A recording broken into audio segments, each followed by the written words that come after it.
Hallo und herzlich willkommen bei The Car Crash Review. Und ganz am Anfang, bevor es losgeht, bei uns gibt es jeden Tag ein neues Review von Jesse oder von mir. Jeden Tag eine neue Karre, die wir euch zeigen. Abonniert das, seid ihr umfangreich informiert auf dem Automobilmarkt. Ja, und was habe ich heute dabei? Ich habe ein Auto dabei, was wir im Studio vorgestellt haben. Es kommt aus Japan. Es ist, glaube ich, der Bestseller der Marke. Wir waren total angetan. Und Nissan, glaube ich, auch von unserem Review. Ihr fandet es, glaube ich, auch ganz okay. Nissan hat angerufen und hat gesagt, ihr müsst den jetzt als eines der ersten Medien in Deutschland fahren. Und ich werde mit euch die Frage klären, schmeckt uns der Wein oder ist er noch ein bisschen sauer? Wie ist er, der neue Nissan Qashqai der dritten Generation? Wir waren jetzt 2 Wochen mit dem unterwegs und ganz ehrlich kann euch alles darüber sagen, wie er sich fährt, wie er sich im Alltag bewährt. Wie die Optik ist, wie er bei den Leuten ankam, ja, wie das Infotainment ist, die Assistenzsysteme da drin, was er wirklich verbraucht hat. Hier steht er mit 140 PS in der zweithöchsten Ausstattung. Wollt ihr also alles zu diesem Magnetic blauen Wunder wissen? Ist es ein guter Jahrgang oder eher ein schlechter? Jetzt habe ich die Traube auch geschluckt. Ja, dann bleibt genau jetzt dran. Ich bin der Jan. Ihr abonniert den Kanal und dann geht's los mit einem kleinen Carporn von Jesse gezaubert und einem Kuss von mir fürs Auto am Anfang.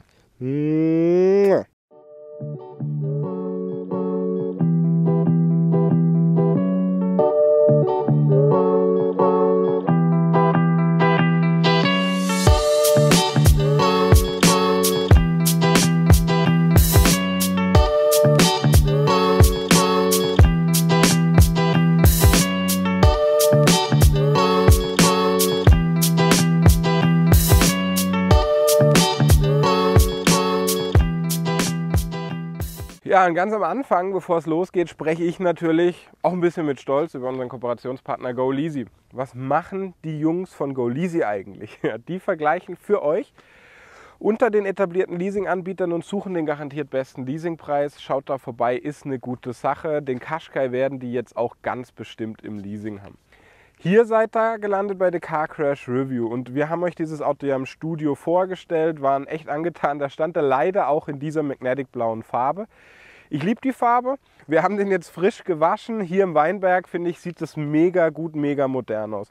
Wenn man jetzt aber über die Historie vom Auto spricht, darum geht es ja eigentlich, dann gibt es den Qashqai seit 2007. 2014, 7 Jahre später, kam dann die zweite Generation. Ja, und jetzt 2021, 7 Jahre später, kommt die dritte Generation. Nach den Japanern kann man sich so ein bisschen die Uhr stellen und dieses Auto hat sich 3 Millionen Mal verkauft, was einfach mal ein Bestseller ist. Und mir geht es immer so, ich fahre mit den Autos rum und dann fällt mir immer auf, so, oh, da ist ein Qashqai, oh, da ist ein Qashqai. Ich habe ja auch einen Qashqai. Und den Qashqai der alten Generation hat man in Deutschland auch echt oft gesehen. Warum? Weil es ein gutes, bezahlbares, solides Auto ist. Auch die neue Generation, das kann ich euch versprechen. Was macht die neue Generation aus? Manchmal bekommen Autos ja einfach mit einer gleichen Plattform in der neuen Generation einfach eine neue Mütze. Der hier hat allerdings die neue CMF Commo Modular Familie C-Plattform. Ja, und damit ist das Auto in alle Richtungen gewachsen. Wie viel, dazu kommen wir später. Das Auto hat so eine E-Power-Version, die 2022 kommen wird, die sehr spannend ist. Hier, wie gesagt, 140 PS Motor drin. Asena haben wir hier drin, N-Connector und Tecna ist hier drin. Das sind so die Ausstattungslinien. Hier ist Tecna, Tecna Plus gibt es auch noch. Es gibt noch eine Premiere Edition sozusagen am Anfang. Wenn man das Wettbewerbsumfeld so ein bisschen betrachtet, dann ist der Hauptwettbewerber in Deutschland, kurze Preisfrage, der VW Tiguan. Aber da gibt es natürlich auch noch VW-Konzernmarken, die dem so, naja, den Thron ein bisschen streitig machen wollen. Zum Beispiel mit dem Seat Ateca, mit dem Seat Tarraco, mit dem Skoda Kodiaq. Dann gibt es noch den Peugeot 5008, es gibt den Mazda CX-5. Ich könnte ewig so weitermachen. Ford Kuga zum Beispiel. Im Grunde ist es einfach nur das kompakte SUV-Segment, was die Leute wollen, weil die Ausmaße sind einigermaßen kompakt eben. Man bekommt sehr viel da rein, sitzt ein bisschen hoch und das Auto macht, das darf man ja auch nicht wegdiskutieren, einfach ein großes Statussymbol-Effekt. Ding. Und wenn man dann über die Ausmaße spricht, dann ist der 4,43 Meter lang, ja, 1,84 Meter breit und 1,64 Meter hoch. In alle Richtungen gewachsen, heißt er ist 3,5 cm länger geworden, etwa 3 cm breiter, 3 cm höher.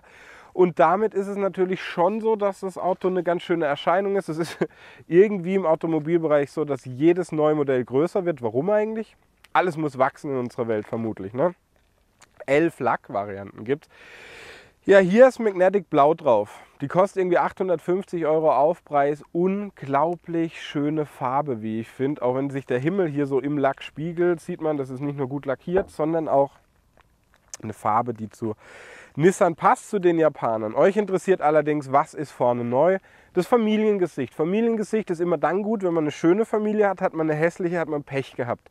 Ich finde, Nissan hat Glück. Ja, ich finde auch den Juke sehr gelungen, da scheiden sich ja die Geister. Jetzt fangen wir mal an. Nissan-Zeichen hier und dann haben wir hier so diesen Kühlergrill, der wirklich, finde ich, ziemlich präsent ist. Dann hier drin diese schwarzen Elemente haben wir und der Kühlergrill endet hier an der Tagfahrsignatur der Leuchte hier oben, die sich dann schön ums Eck zieht. Und hier unten ist dann das eigentliche Licht. Das ist relativ ungewöhnlich, aber jetzt auch nicht so ungewöhnlich und relativ auffällig. Hier haben wir noch so eine kleine Durchbrechung für einen besseren CW-Wert. Hier unten nochmal eine Öffnung, die seht ihr hier schön. Dann haben wir hier nochmal diese chromfarbenen Elemente der unteren Leuchte hier. Ja, hier unten ja, so einen kleinen angedeuteten Unterfahrschutz. Nee, eigentlich ist es keiner. Aber von vorne ist es eine wirklich ausgesprochen schöne, moderne Optik. Ihr geht jetzt schon ein bisschen weg. Jessie wird mich gleich wieder hassen, weil hier steht wunderschön auf beiden Seiten ins Blechkleid eingestanzt Qashqai drauf. Mein Gott, bin ich in Sprachstörung. Aber das finde ich gut. Ich mag es, wenn sich Hersteller Mühe geben für Details bei Autos. Und wenn man jetzt hier so im Profil ist, dann gibt es dieses Auto nicht nur frontgetrieben, sondern in der höheren Version, dazu kommen wir später, dann auch mit Heckantrieb. Ja, es gibt erstmals 20 Zoll Felgen. 17 bis 20 Zoll Felgen. Und jetzt ist ganz interessant, hier sind nämlich 19 Zöller drauf. Dafür hat er sich scheiß komfortabel, Entschuldigung bitte, gefahren. Und jetzt schaut euch mal die Felge an. Ist beim Waschen nicht ganz sauber geworden. Müssen die Waschanlage wechseln. Nissan hier. Geschwungen, zweifarbig, tolle Felge. Plastik haben wir hier um die Radläufe, hier unten im Schweller dann nochmal drin und hinten. Das Auto ist natürlich ein bisschen hochgebockt, hat eine relativ gute Bodenfreiheit, was hier im Schwarzwald toll ist. Ne? Und dann ist es interessant, weil es gibt dann nochmal zwei Dachfarben. Es gibt ein schwarzes Dach und es gibt ein graues Dach und wir haben es leider nicht. Es gibt auch noch ein Panoramadach und wir haben es leider nicht. Ich würde das Auto mit der Kontrastlackierung im Dach nehmen, weil wenn ihr mal hier hinten schaut, ist dieses Dach so farblich mit dem schwarzen Element abgesetzt, schwebend. Und ich finde, das schwarze oder graue Dach passt dazu sehr gut. Aber das ist Geschmackssache. Ne? Die Geister scheiden sich ja auch im Panoramadach. Ist es jetzt gut für dich, wenn man innen so einen lichtdurchfluteten Innenraum habt, oder seid ihr lieber jemand, der einfach die klare Grenze im Auto wissen will und das eher ein bisschen dunkler haben will? Dann haben wir hier so eine Chromumrandung um die Fenster. Ne? Ja, so Bügeltürgriffe. Hier seht ihr auch schön drin. Wenn ihr einen Schlüssel in der Hosentasche habt, drückt ihr hier drauf, geht das Auto auf und zu. Mache ich jetzt nicht, weil sonst sieht es nicht mehr so schön aus, wie es hier steht. Ja, und ansonsten hier hinten ist es fast schon Coupé-artig. Es ist irgendwie rund und knubbelig hinten, aber gleichzeitig eckig.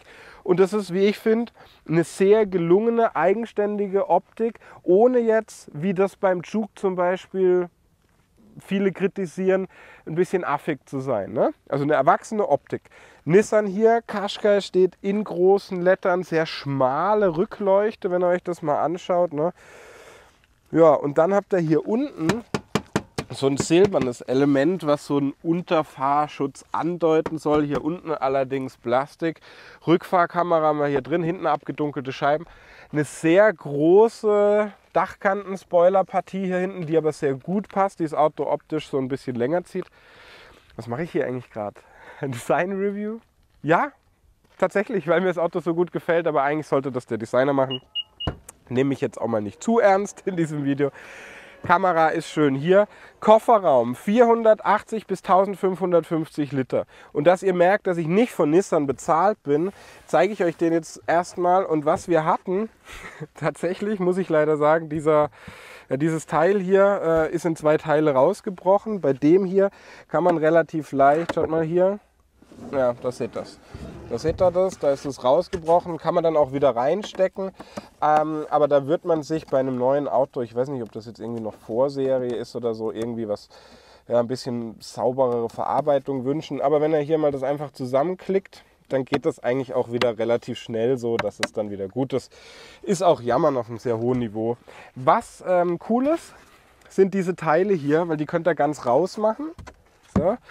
Und dann den Kofferraum irgendwie vergrößern. Ja, das fand ich relativ praktisch hier. Könnt ihr auch ganz rauslegen oder zum Beispiel auch dann, wenn ihr wollt, die ganz nach unten legen. So. Also das ist sehr durchdacht, ne? Könnt ihr dann relativ viel mit rumspielen. Haben wir dann noch einen doppelten Boden hier unten.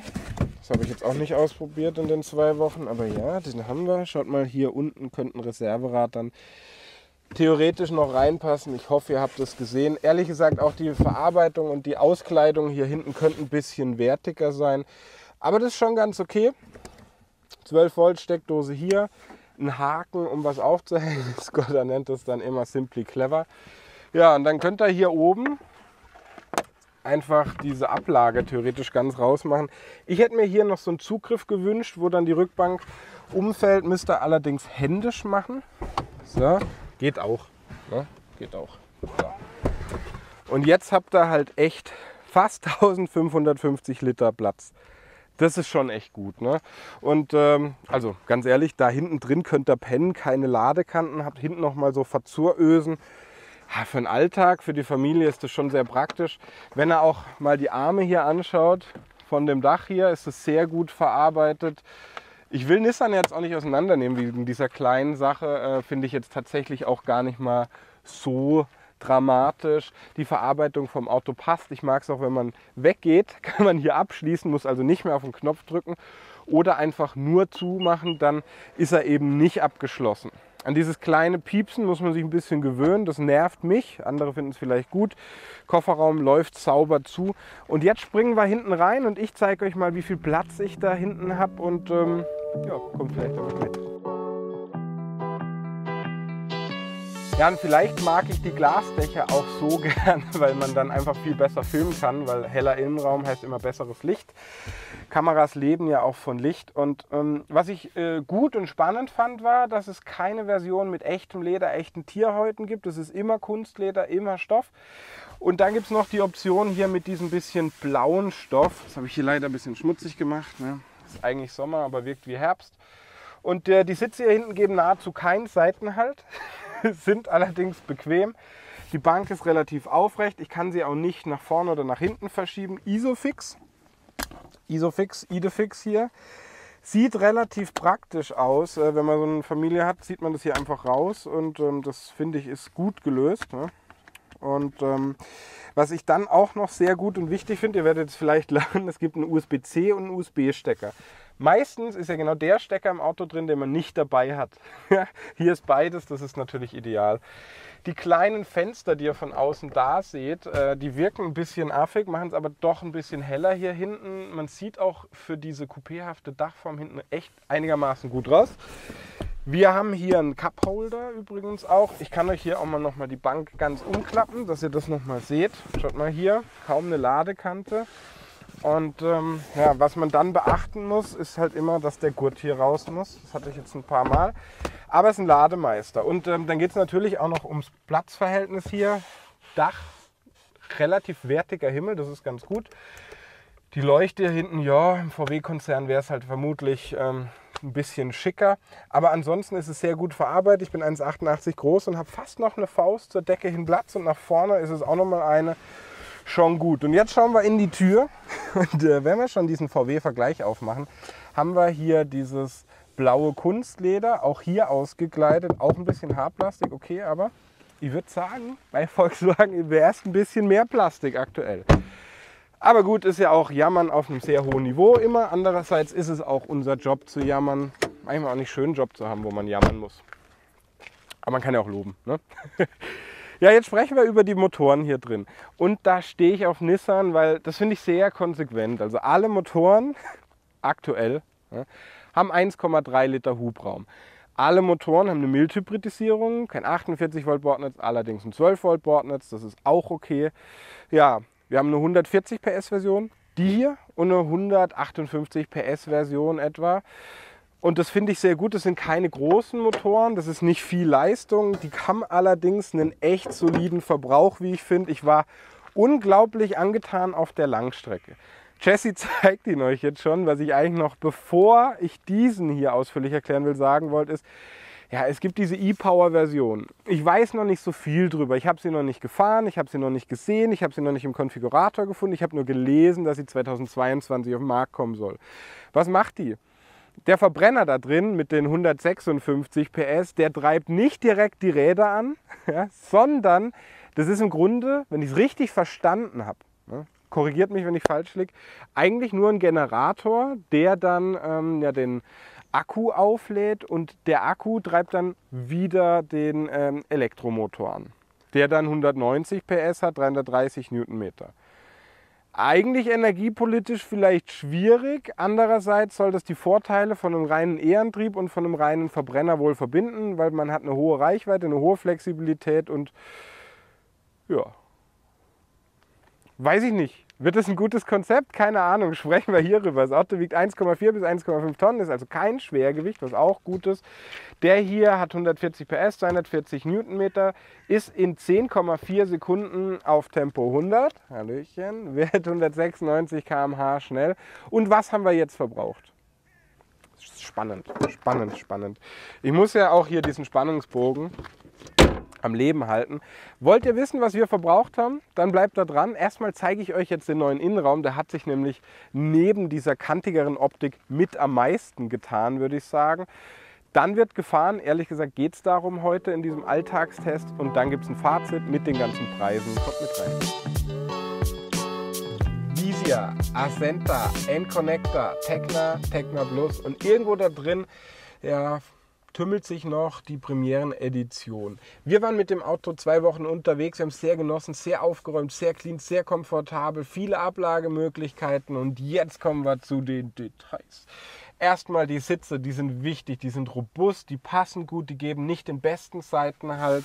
Wir haben hier uns in der Ausstattung von Nissan dafür entschieden, diese blaue Farbe zu nehmen, die sehr gut matcht mit der Außenfarbe. Ich würde es allerdings dunkler nehmen. Fürs Film ist es gut, weil es dem Sitz mehr Struktur gibt. Keine integrierten Kopfstütze, sehr bequem. Hier haben wir so ein kleines Element, wo wir die Lordose-Stütze nach vorne schieben können. Schaut mal hier. Das ist richtig praktisch für die Leute, die da Probleme im unteren Rücken haben. Ich fand die Sitze sehr gut. Gut auch, dass es keine Ledersitze mehr gibt. Ich glaube, das ist die Zukunft, auch wenn ich jetzt vielleicht einen automobilen Shitstorm ernte. Es ist hier drin im Vergleich zum Vorgänger alles eckiger, kantiger. Wir haben jetzt ein aufgesetztes Display hier vorne. Wir haben jetzt ein digitales Cockpit. Wir haben ein Head-Up-Display, was riesig ist. 9 Zoll, hier das optionale digitale Cockpit 12,3 Zoll und 10,8 Zoll großes digitales Cockpit. Habe ich wirklich geliebt beim Fahren. Was Jessie nicht geliebt hat, was ich sagen soll, sagt sie, Jan, sag das bloß, ist hier unten Qashqai. Das ist so, ja, in so einem, ich weiß nicht, was das ist, so ein Edelstahl. Das ist ein bisschen, hört ihr das? Rau halt, ne? Da, wenn man da barfuß drauf ist oder probiert zu putzen, wie wir eben, kann man sich da auch mal einen Nagel abschmieren. Ja, und ansonsten haben wir hier schön 2 Ebenen. Hier dieses sehr technisch anmutende Plastikmaterial, hier oben wieder Kunstleder und hier wieder Plastik, aber weiches Plastik, da hat man gelernt, das ist eine sehr hohe Verarbeitungsqualität. Auch hier der Mitteltunnel ist mit diesem Kunstleder ausgeformt und nicht so hart hier. Ist relativ gut gepolstert, könnte auch besser sein, aber wenn man jetzt vielleicht deutsche Volkshersteller betrachtet, ist das Jammern auf sehr hohem Niveau. Induktive Ladebuchse, der Gangwahlhebel hier sehr aufrecht stehend, aber jetzt schauen wir mal zusammen in die Tür. Die ist vorne relativ ähnlich wie die hinten, ehrlich gesagt. Haben wir oben wieder dieses Kunstleder, ne? Armauflage ist gut gepolstert, der Türgriff sehr kantig, eckig und wir bekommen 2 Flaschen und einen McDonalds-Becher unten in die Tür rein. Himmel, ganz dunkel hier. Wie gesagt, ich würde mich fürs Glasdach entscheiden. Ist auch viel besser zum Filmen und aber auch sportlich hier drin. Wenn Himmel, dann dunkel und nicht grau, würde ich sagen. Ja. Und dann haben wir hier noch so ein Handschuhfach, was auch praktisch ist. Ja, und jetzt würde ich sagen, kommt Prinzessin Jessie mal rein. Habe jetzt natürlich wieder einen Fehler gemacht, weil hier habe ich noch zu zeigen die Armauflage, USB, USB-C Stecker hier drin, relativ groß, gut gepolstert. Fahrmodi haben wir dann hier, Sport, Standard Eco. Jetzt müssen wir vielleicht hier nochmal die Zündung anmachen. Genau. Sport, Standard Eco, elektrische Parkbremse haben wir hier, Gangwahlhebel hier, induktive Ladebuchse hier, Handy weg, Handy drauf, ganz gut. Ich habe was zu kritisieren, liebe Freunde von Nissan. Schaut mal hier, Jessie muss zugucken, man bekommt das hier gut raus, wo die induktive Ladebuchse drin ist. Das geht gut, zum Reinigen, Auswischen gut. Aber wenn man das dann wieder reinmachen will, gibt es da so kleine Noppen und da kann man so ein halbes Leben mit verbringen, bis man das wieder da drin hat. Das finde ich relativ unpraktisch. Jessie hat es hinbekommen, die hat die Geduld, ich habe sie nicht. Automatisch abblendender Innenspiegel, leider nicht rahmenlos, aber ganz gut. Dieses Kabel da oben, ja, das kann man auch schöner machen. Ja, jetzt sprechen wir über das Lenkrad und das Lenkrad liegt wirklich toll in der Hand, wie ich finde. Man kann das wirklich schön verstellen. Ich weiß, ich habe schon gezeigt, es ist nicht zu groß, nicht zu klein, tendenziell eher klein, rund. Wirklich toll. Und was toll ist, wenn ihr mal nach vorne schaut, dieses riesige Head-Up-Display. Das ist unglaublich groß, wirklich 10,8 Zoll, richtig gut hier. Auch die Armauflage hier ist echt bequem. Man kann hier auch die Spiegel schön elektrisch einklappen, wenn ihr das euch mal anschauen wollt. Haben wir jetzt auch in der Waschanlage gemacht. Kofferraum kann man hier aufmachen, als Fahrer immer sehr beliebt. Ja, und die Lenkassistenten kann man hier mit einem Knopf an- und ausmachen. Was auch schön ist hier, wenn ihr dann mal hier schaut, toter Winkelassistent, Frontassistent, kann man hier mit einem Knopf anmachen und hier den Abstand zum Vordermann leicht verändern. Sprachsteuerung haben wir hier unten auf meinem Finger, Jessica, hier ist sie. Und hier auf der Seite könnt ihr dann das Display da vorne steuern, ne? Das ist spannend, weil guckt mal hier, habt ihr das halt alles so übersichtlich, was ihr da an Assistenten euch anzeigen lassen könnt. Ihr habt dann bei den Einstellungen hier alles zum Einstellungen eben, Kompass habt ihr dann hier. Das ist auch wirklich echt einfach zu bedienen. Beim Bordcomputer seht ihr jetzt leider schon, was wir verbraucht haben, was ich fürs Auto echt gut finde. Ja, und unten habt ihr dann nochmal irgendwie die Übersicht, ja, richtig gut gelöst, wie ich finde. Hier geht es dann wieder zurück auf meinem Daumen. Hier, nee, auf dem Zeigefinger. Das ist gut. Nissan hier im Pralltopf, richtig schön. Wir haben auch eine Automatik hier für die Scheibenwischer, dann was Gutes. Und jetzt beschäftigen wir uns nicht mit der Bose-Anlage, die hier ist. Die ist nämlich richtig gut. Die kostet 700 € Aufpreis. Eins von 2 Dingen, die hier drin überhaupt nur Aufpreis kosten. Sondern mit der Klimasteuerung hier unten. Eine Lenkradheizung haben wir hier. Hier machen wir die dann an. Ganz bequem. Ne? Schaut mal hier. Das ist gut. Dafür gibt es noch echte Knöpfe. Hier geht die Klima an. Sitzheizung hier, die ist auch nicht zu warm, nicht zu heiß, soll ich euch von Jessie an der Stelle auch mitgeben, richtig gut, schmeichelt ihrem Popöchen. Und jetzt haben wir hier diesen aufrechten Display hier drin, der ist gut, weil wenn man auf die Straße guckt, habt ihr hier dann noch ein ganz gutes Gespür dafür, für die Straße, wenn man hier drauf guckt, meine ich natürlich.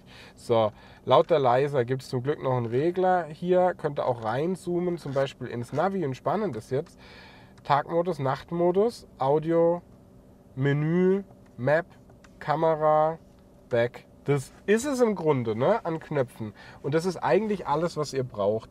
Wenn ihr jetzt mal hier guckt, Telefon über Apple CarPlay, Android Auto, könnt ihr das verbinden. Ich glaube, Jessie schläft noch. Es ist auch relativ früh.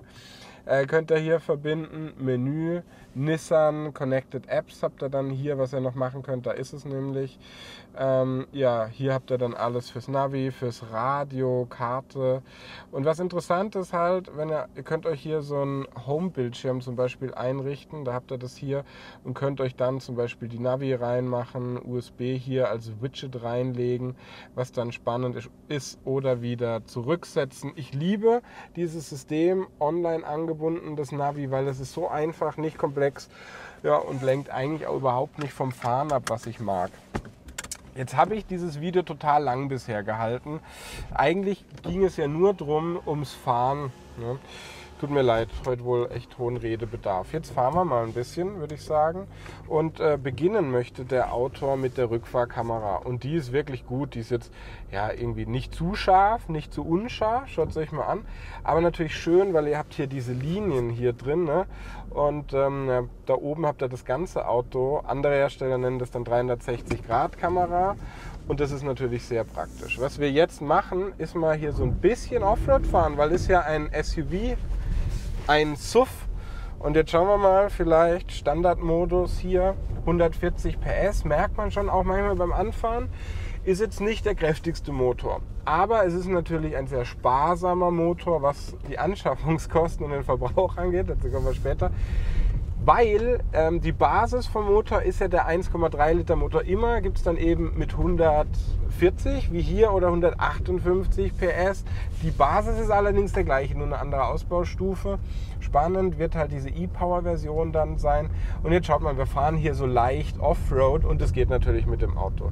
Wie viele Leute überhaupt mit dem Auto überhaupt nur leicht Offroad fahren, weiß ich nicht.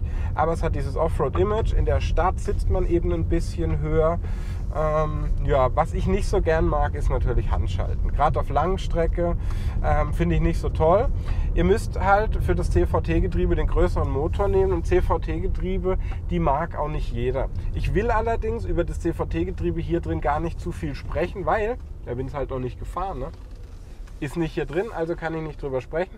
Vielleicht machen wir noch einen Test mit einem größeren Motor, vielleicht mit dem E-Power-Motor, was hier schön ist. Ja, sind einfach der Wendekreis und die Bodenfreiheit. Und jetzt schaut mal raus vielleicht kurz. Es ist nämlich krass, weil das sieht nicht so spektakulär aus, aber Böschungs- und Neigungswinkel hier sind gar nicht so schlecht. Und das hohes Gras, da kommen wir durch und die Rückfahrkamera schaltet sich hier auch ein. Ja? Also ein bisschen was im Gelände mit dem Auto geht.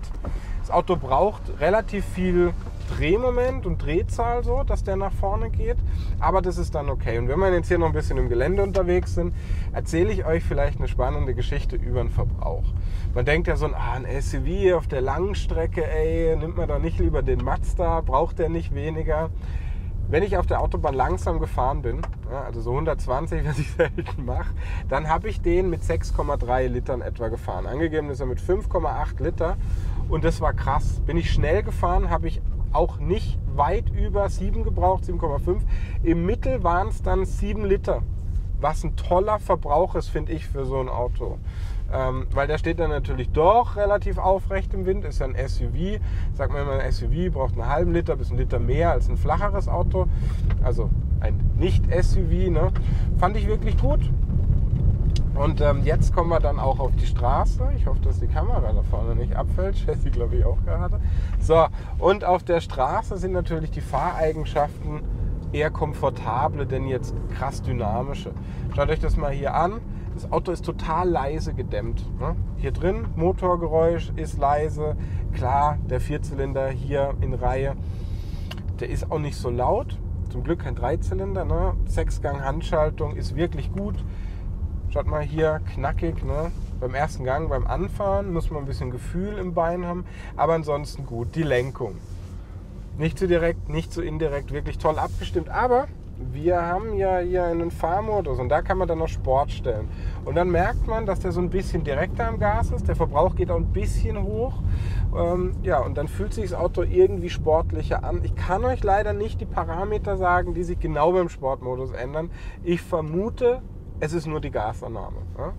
Aber das ist gut. Und wenn man will, kann man mit dem Auto hier auch Spaß haben. Wirklich, das ist schon so. Ist jetzt nicht ganz langweilig, aber ist eher ein komfortables, denn ein sportliches Auto. Muss man einfach dazu sagen, aber ist gut. Ja?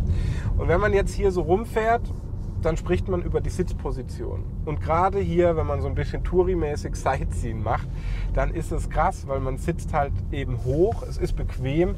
Die Bose-Anlage hier drin ist, wie ich finde, ein Genuss. Also ich mag die wirklich sehr gern. Die hat einen tollen Sound gemacht jetzt hier auf der Fahrt. Da würde ich sagen, die 700 € dafür sind echt gerechtfertigt. Lenkradheizung schön, Sitzheizung, klimatisiert, Chassis Po. Richtig gut.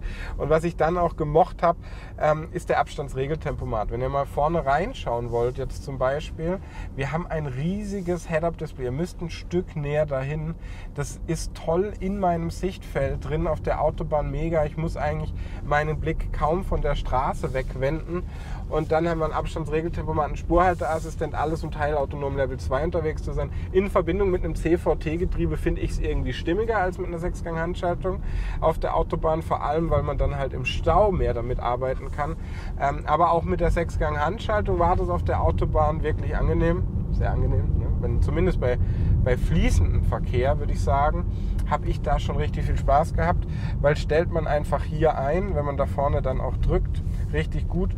Und jetzt machen wir mal noch den Eco-Modus rein und da merkt man schon, oh, die Gasannahme ist ein bisschen zurückhaltender, aber Weniger Leistung heißt halt auch weniger Verbrauch am Ende vom Tag.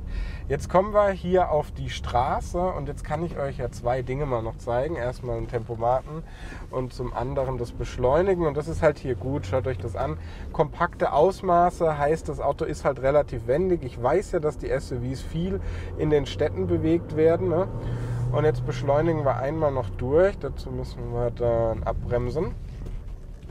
Ganz abbremsen, lieber Jan. So. Und jetzt schauen wir mal, ob wir die 10,2 Sekunden erreichen. Ne?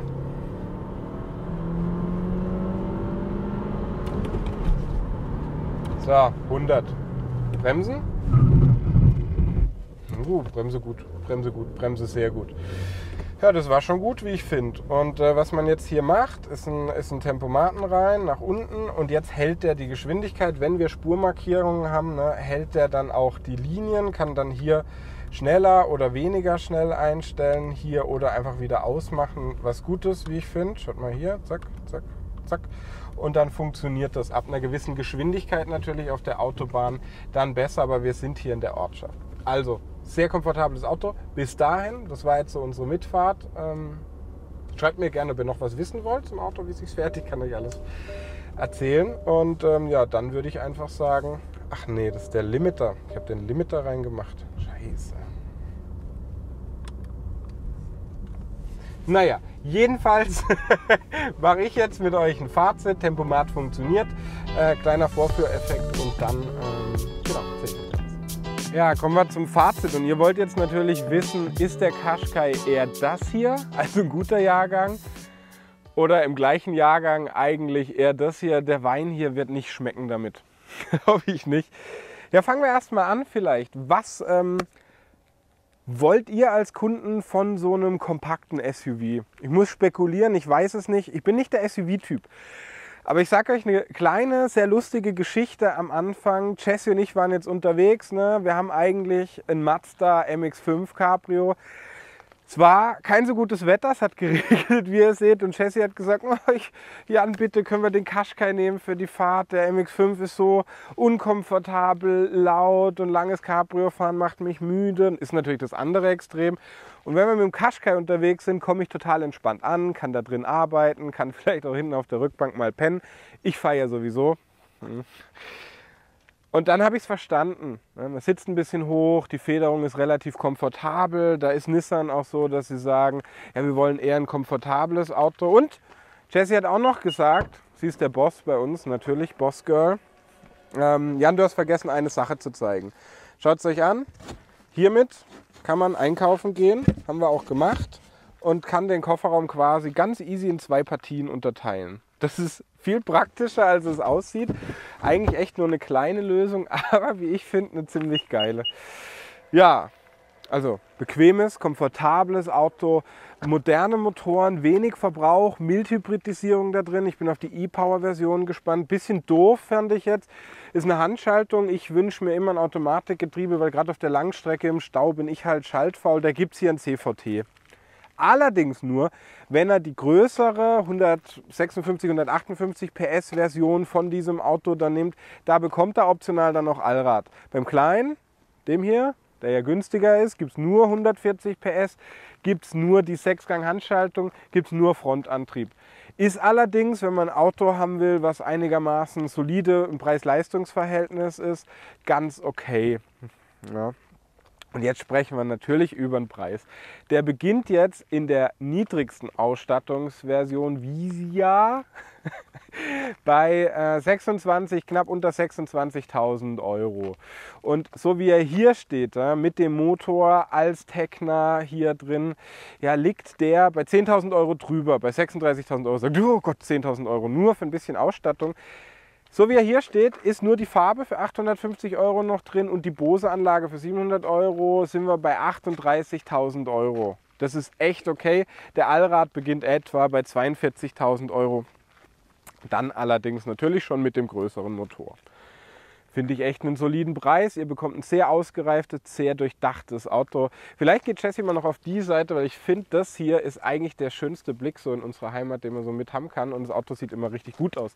Wer das alles weiß, ist unser Kooperationspartner GoLeasy. Was machen die Jungs? Die vergleichen für euch unter den etablierten Leasinganbietern und suchen den garantiert besten Leasingpreis raus. Schaut da gern vorbei, ist eine gute Sache. Die haben den jetzt, der ja seinen Marktstart im Sommer 2021 hat, also genau jetzt, auch bestimmt im Leasing. Hier seid ihr allerdings gelandet bei The Car Crash Review. Was machen wir? Wir machen jeden Tag ein Review für euch, Jessie oder ich. Sie macht das natürlich viel besser als ich. Ja, abonniert den Kanal, das seid ihr umfangreich unterhalten, informiert und verliert kein Stammtischgespräch, wenn es um Autos geht. Ich bin der Jan, verliere sehr oft im Leben, euch aber hoffentlich nicht und bedanke mich bei euch und bis bald in einem anderen Video.